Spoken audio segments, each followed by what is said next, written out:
It was the sort of shop you stumbled upon only when you weren't looking for it, tucked away down a narrow alley in the oldest part of the city. The windows were dim with dust, their displays haphazard, old clocks that no longer ticked, faded photographs of people long gone, and books with cracked leather spines that gave off a musty scent of forgotten time. But it was the mirror in the corner that caught Jonathan's attention. He hadn't intended to stop.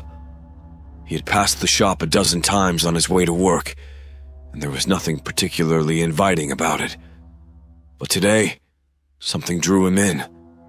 Perhaps it was the weather. Cool, with a slight drizzle that chilled his bones. Or maybe it was the strange sensation he'd had all morning, as though someone or something was watching him. The bell above the door tinkled softly as he stepped inside. The shopkeeper, an elderly man hunched behind a cluttered counter, barely glanced up from his newspaper. The place smelled of damp wood and old paper, the kind of smell that pressed in on you, heavy and oppressive. Jonathan wandered between shelves cluttered with odd trinkets and objects that seemed to whisper stories of their own, but his gaze kept drifting back to the mirror. It was tall, almost floor to ceiling, its tarnished silver frame intricately carved with twisting vines and unfamiliar symbols. A thin layer of grime dulled the glass, yet beneath it, the reflection seemed strangely sharp. Too sharp. "Ah!" The shopkeeper's voice rasped from behind him, startling Jonathan. "You found the mirror?" Jonathan turned, a faint smile playing on his lips. "Yes. There's something unusual about it. Unusual indeed." The old man shuffled over, his cloudy eyes narrowing as he peered at the mirror. "That piece has been here longer than I care to remember. It's not for sale." "Oh, come on. Everything's for sale, right?" The shopkeeper shook his head, his lips tightening. "That mirror has a history. Every man or woman who's taken it home has regretted it, returned it, or worse." He paused as though weighing whether to say more. "I'd suggest you leave it where it is." Jonathan chuckled, dismissing the old man's theatrics. He'd been a collector of oddities for years, priding himself on unearthing rare, forgotten objects. Superstitions didn't scare him. In fact, they intrigued him. "How much?" Jonathan asked, ignoring the uneasy feeling prickling the back of his neck. The shopkeeper hesitated, his gaze darkening. "It's not a question of price. It's a question of your mind." He sighed as though resigned to some inevitable outcome. "But if you're set on it, £50. And I'll throw in a word of advice. Don't look too long." Jonathan shrugged off the warning, handed over the money, and left the shop with the mirror secured in the back of his car. As the engine hummed and the rain drummed steadily against the roof, he couldn't shake the strange sensation that the old man's words had left behind. But by the time he reached home, the feeling had all but faded, replaced by a sense of satisfaction at his new acquisition. The mirror fit perfectly against the wall of his study, its ornate frame a striking contrast to the clean lines of his modern furniture. Standing back to admire it, Jonathan noticed how it seemed to brighten the room despite its age. The glass, now clean, reflected everything with an odd clarity. Too clear, in fact. He could see the dust motes floating in the air, the fine wrinkles on his face that he hadn't noticed before. As he turned away to get back to his day, a fleeting thought crossed his mind. For just a second it had looked as if his reflection hadn't moved with him. But it was nothing, he told himself.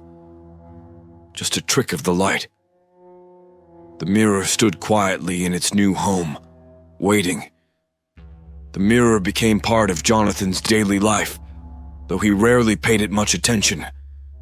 It was just another piece of decor after all, another trophy for his collection.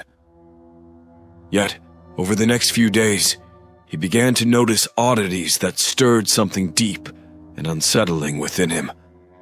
It started with small, almost imperceptible changes. On the first morning after hanging the mirror, Jonathan stood in front of it, straightening his tie before work. The reflection was sharp, unnervingly so, and as he smoothed the knot, his hand paused mid-motion. There was a flicker in the glass, something just at the edge of his vision. A shadow, fleeting, gone before he could properly register it. He frowned and stepped closer, staring at his own image, expecting to see something out of place. But there was nothing. Just his reflection, looking back at him with the same slightly furrowed brow. He shook his head, chalking it up to the morning haze still clinging to his mind. But as the days passed, more of these unsettling moments began to creep in. Jonathan's home office was positioned just across the hall from the study, and from his desk, he could catch glimpses of the mirror through the open door. One afternoon, while deep in work, he glanced up absently. For a moment, he could have sworn the reflection in the mirror was wrong. He wasn't entirely sure what it was, but the room in the glass seemed subtly off, like it was ever so slightly askew. He stood up, staring into the study. The room looked normal, as it should. But in the mirror, no, it was the same. He just hadn't been paying close enough attention. He rubbed his eyes and told himself he was working too much. Maybe he just needed more sleep. That night, however, the dreams began. They started innocently enough. Mundane visions of everyday life, blurred by sleep's gentle fog. But soon, they grew darker, stranger. The mirror was always there in these dreams, lurking in the corners, and it never reflected things as they were. He saw things within it, places he had never been, figures he didn't recognize. Once he dreamed he stood before it, and his reflection smiled at him, though he hadn't moved. When he woke, cold sweat clung to his skin. But again, Jonathan dismissed it as nothing more than his mind playing tricks. The mirror couldn't be responsible. It was just a piece of glass. Still, something gnawed at him. He found himself staring at the mirror more frequently, looking for those subtle shifts he was sure he had noticed. But every time he looked directly into it, nothing seemed amiss. His reflection was always there, doing exactly what he was doing. And yet, the moments of strangeness grew bolder. One evening, while working late in his office, he caught sight of the mirror from the corner of his eye again. This time, the shift was undeniable. The reflection of the study was different. A chair sat in the corner that wasn't there in reality, and the light filtering through the window had a sickly, unnatural hue. He froze, his heart thudding in his chest. Jonathan stood slowly and walked into the study, his feet heavy, feeling like every step dragged him toward something he wasn't ready to face.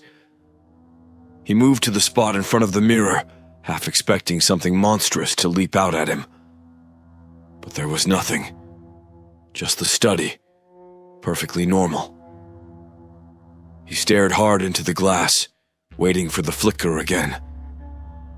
And then, his own face in the reflection tilted slightly, though he hadn't moved. He stumbled back, his breath caught in his throat, and the reflection snapped back to normal. His face, his movements, everything was as it should be.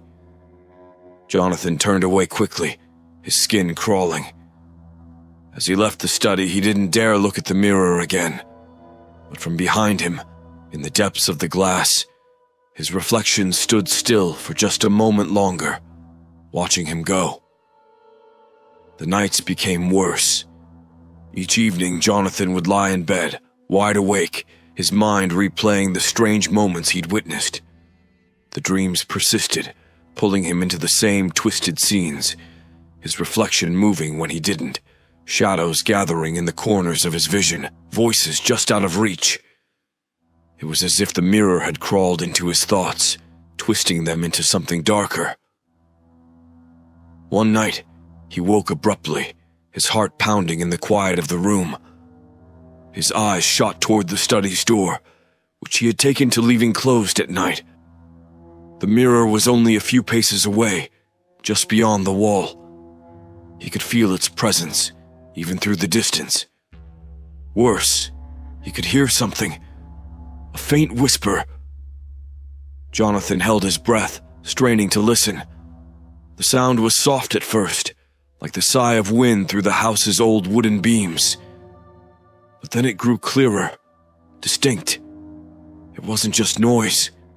It was a voice, low, murmuring and unintelligible, as though it was speaking from deep within the glass. He swallowed, his throat dry, and sat up in bed.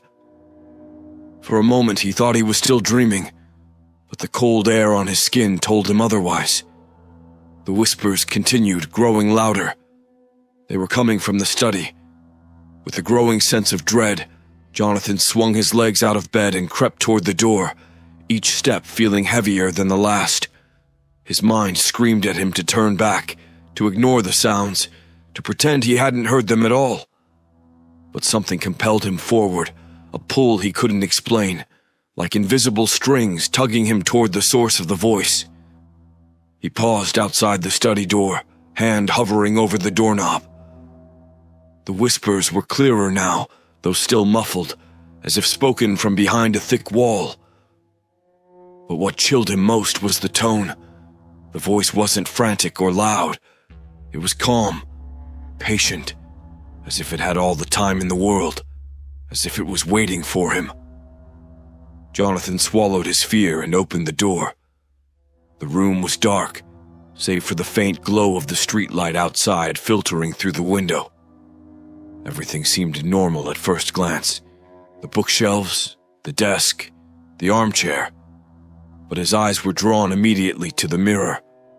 It stood there, tall and imposing, the glass gleaming faintly despite the darkness, and from it, the whispers continued, now sharper, as though whoever, or whatever, was speaking was standing right behind the glass.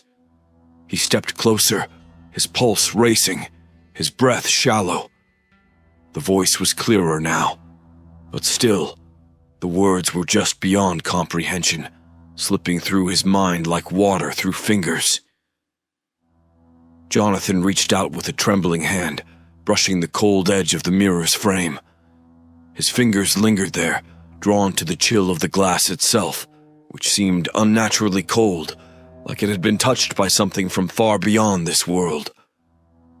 For the briefest of moments he considered smashing it, grabbing a chair and reducing the mirror to 1,000 harmless shards.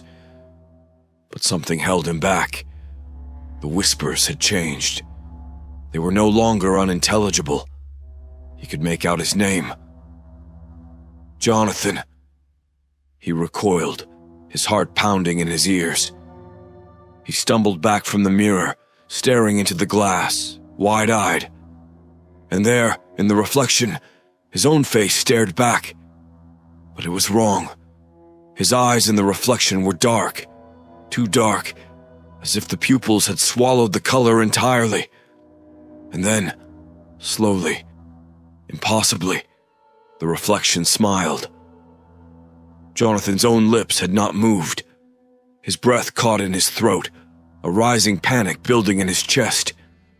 He turned and fled the study, slamming the door behind him, but the sound of his name continued to echo in his ears, soft and insistent. Jonathan. Jonathan. He stumbled back into his bedroom, his mind reeling.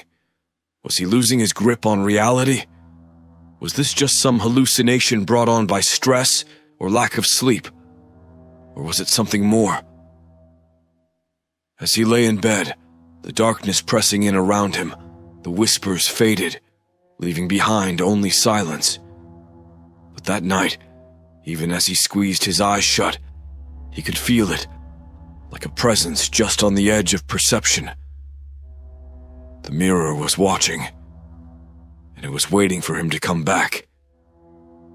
Jonathan avoided the study for days after that night. The thought of stepping into the room, of facing that twisted reflection again, made his skin crawl. But the mirror's presence weighed on him, a constant oppressive force that lingered no matter where he went in the house. It was as if the mirror's grip was extending beyond its frame, seeping into the walls, into his thoughts. The whispers hadn't returned, at least not in the way they had that night, but Jonathan began to feel them in subtler ways. A quiet murmur just at the edge of hearing, when the house was silent. A low hum when he passed by the closed door to the study. And most unsettling of all, his own reflection had become a source of constant discomfort.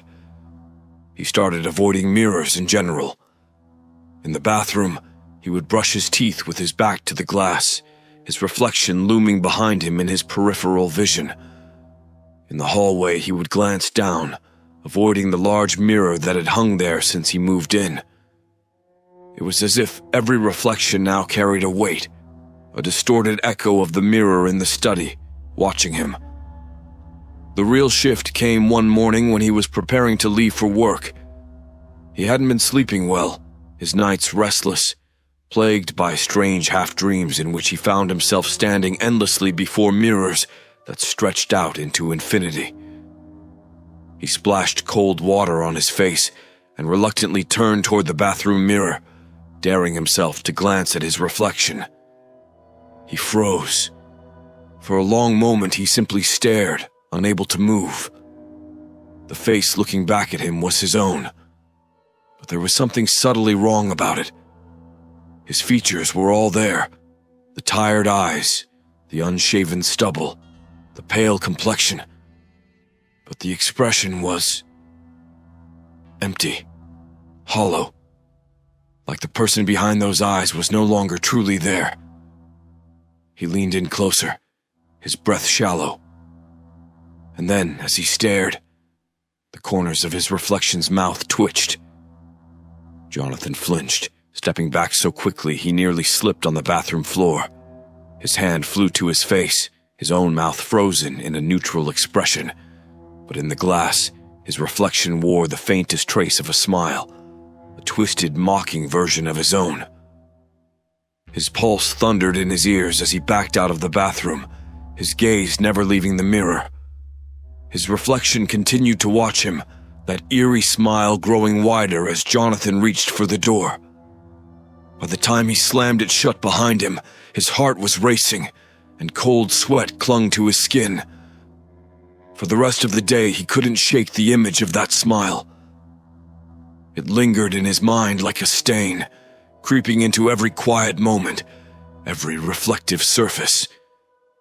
His reflection wasn't his own anymore. It was something else, something wrong. And whatever it was growing bolder. Over the following days, Jonathan's paranoia deepened.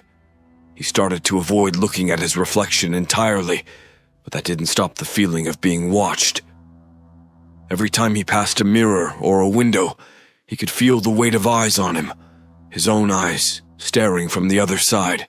It wasn't just in the mirrors anymore either. Jonathan noticed changes in himself. Small things at first, misplaced objects, forgotten moments of time. He would find himself standing in rooms, unsure of why he had walked in. Once he discovered his phone in the kitchen sink, soaked through with water, though he had no memory of leaving it there. But the most disturbing changes were in the way people looked at him. His colleagues at work had started avoiding him, their smiles tight and nervous when he passed by. He overheard whispers, the kind of hushed conversations that stopped the moment he entered a room. Even his closest friends, when he met with them, seemed to study him with a cautious unease. "Are you feeling okay?" One of them asked over drinks one evening, her eyes darting to his face and then away, as if she couldn't bear to hold his gaze for too long. "You look different." Jonathan didn't know how to respond.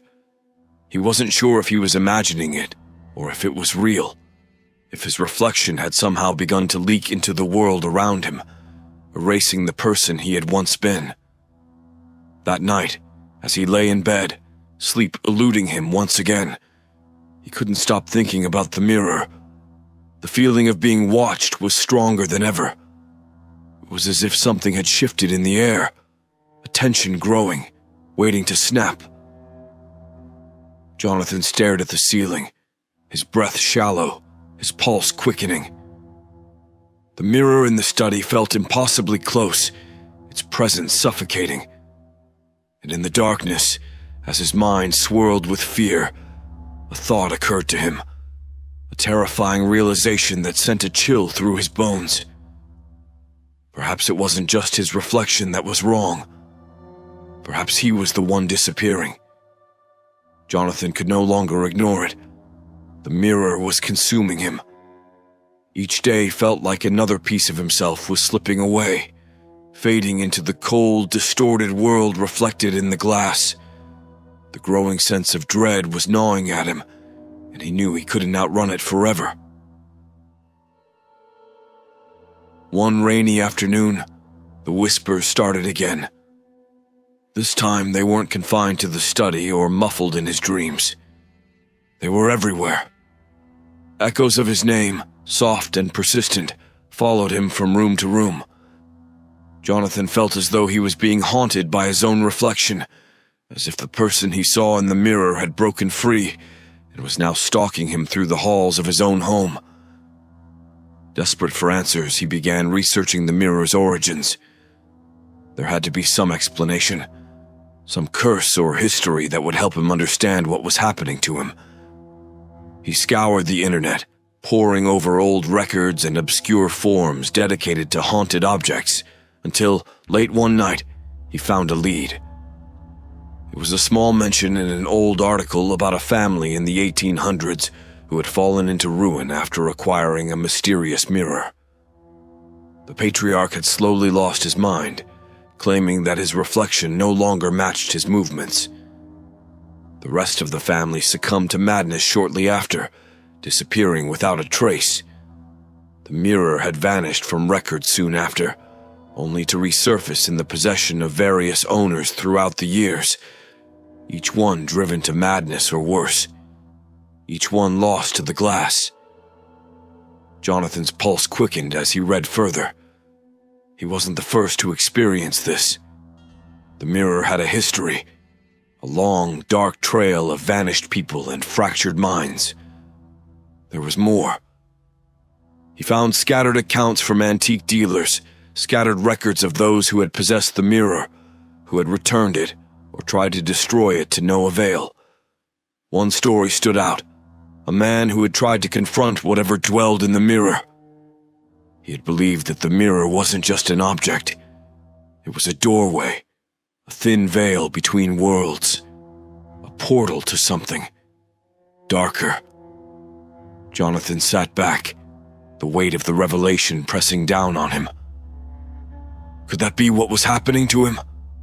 Had the mirror not just reflected him, but begun to pull him through? He remembered the old shopkeeper, the way his voice had darkened with warning. I'd suggest you leave it where it is.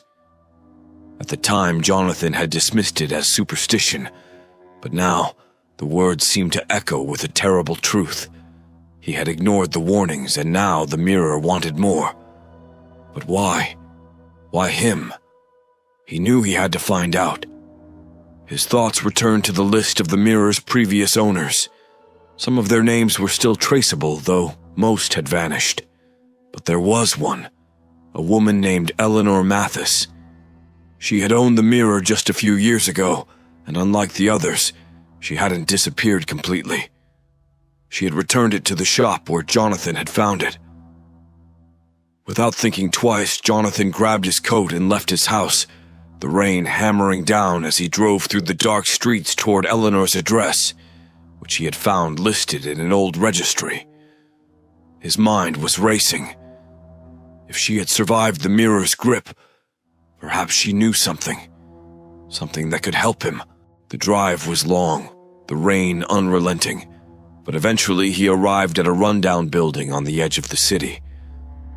The windows were dark, and the place had a feeling of abandonment, as though it had been forgotten by time.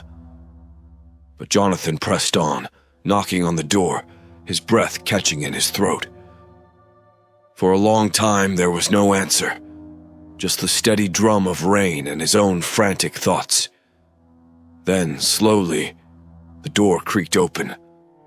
A woman stood there, her face gaunt and pale, her eyes hollow with a kind of weariness that made Jonathan's stomach churn. She stared at him for a long moment before speaking in a voice that was barely a whisper. "You bought it, didn't you?" she said, her eyes locking onto his with a look of deep, unspoken understanding. Jonathan nodded, his throat dry. "The mirror. I need to know how to stop it. What did you do?" Eleanor stepped back, her gaze drifting over his shoulder as though she feared something was watching them from the shadows. "You can't stop it," she whispered. "I tried. You can return it, but the mirror doesn't forget. It keeps a part of you. Once you've seen yourself in it for too long, there's no turning back." Jonathan felt a cold chill race down his spine. "The ones who came before," she continued, her voice trembling slightly. "They're all still in there, trapped in the glass. The mirror isn't just showing you, it's pulling you in, bit by bit. And once it takes enough of you..." She trailed off, her eyes full of the knowledge he had feared. Jonathan staggered back, the weight of her words sinking in. The reflection wasn't just wrong. It was hollow because it was slowly replacing him. The mirror had already begun to claim him. And now, there was nothing left to do but wait for the final piece to fall. Jonathan returned home drenched, his mind numb from Eleanor's words. The mirror had claimed others before him, pulling them piece by piece into its twisted world. He couldn't stop thinking about her hollow eyes, the way her voice had trembled when she spoke of the lost ones, the people who had once gazed too long, the ones who had vanished behind the glass. The rain had stopped by the time he reached his house, but the air inside felt colder, heavier, as if the walls themselves were pressing in on him. His heart thudded painfully in his chest, every shadow in the room seeming to pulse with malevolent intent. He stood frozen for a moment in the entryway, unwilling to look toward the study, knowing the mirror was there, waiting for him. The silence in the house was thick, oppressive.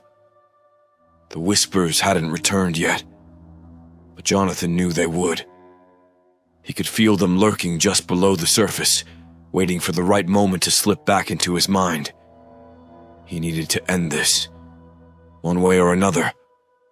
Without allowing himself to second-guess, he moved toward the study, his steps slow and deliberate, each one feeling as if it might be his last.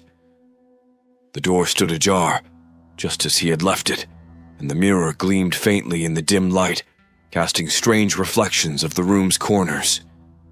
As Jonathan stepped inside, the air grew colder still, and his breath fogged in the sudden chill.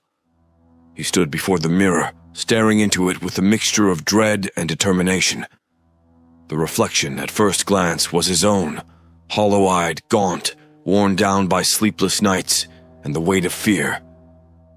But as he watched, the changes became more apparent. His reflection's eyes were darker than his, too dark, and the faint smile was still there, barely visible but unmistakable, the smile that didn't belong to him. Jonathan reached out, his fingers brushing the surface of the glass, cold as ice. For a moment, everything was still, and then the whisper started again, soft, insidious, like a low murmur of voices coming from deep within the glass. They weren't unintelligible this time. They were calling his name. Dozens of voices, all overlapping, each one whispering his name as if inviting him, coaxing him toward something terrible. And then the reflection changed. The figure in the glass moved, though Jonathan stood still. His reflection stepped forward, closer to the glass, and its eyes gleamed with a dark, hungry light. Jonathan felt the blood drain from his face as he watched it raise a hand, his hand. But the movement was all wrong, too fluid, too deliberate. He backed away, his breath quickening, but the reflection remained in place, that twisted smile widening, stretching into something monstrous. "You're almost ready," the voices whispered, their tone soft, almost soothing. "Come closer." Jonathan's head swam, panic rising in his chest. He knew what was happening now, knew that he was on the verge of being pulled into whatever nightmare world existed beyond that mirror. He was losing himself, piece by piece, and there was no way to stop it. Unless... He looked around the room, his eyes falling on the fireplace poker leaning against the hearth. Without hesitation, he grabbed it, his pulse racing. If the mirror was a doorway, maybe he could destroy it before it took him completely. Maybe if he shattered the glass, he could sever the connection between him and whatever lay on the other side. He raised the poker, his hands trembling, the reflection watching him all the while with dark amusement. The voices grew louder, pleading now, urging him to stop, to reconsider. "Jonathan," they whispered, almost tenderly. "Don't. You belong here." With a scream of desperation, he brought the poker down with all his strength. The glass shattered in an explosion of sound, fragments flying in every direction. For a moment, Jonathan stood there, breathing hard, staring at the broken mirror. The whispers had stopped, the reflection gone. But something was wrong. The shards of glass littering the floor still reflected his image. Dozens of tiny, fractured pieces of him, all staring back, and in each one his reflection still moved on its own. The smile, twisted, hollow, remained in every shard, and Jonathan's heart sank as he realized the truth. The mirror wasn't just in the frame. It was in him now. He had broken the glass, but the connection wasn't severed. It was stronger than ever. From the fragments on the floor, his reflections began to shift. They started to rise, pulling themselves up from the shards, becoming more than just images. Dark, distorted figures emerged, each one bearing his face, each one moving toward him, their smiles widening, their eyes empty voids. Jonathan backed away, his heart pounding, but there was nowhere to go. The figures reached for him, their cold, glassy fingers brushing his skin, pulling him down, down into the darkness of the mirror's world. And then, silence. The room was empty. The mirror, though shattered, no longer reflected anything at all. Jonathan was gone, lost to the abyss beyond the glass. And in the fragments of the broken mirror, his reflection waited, smiling,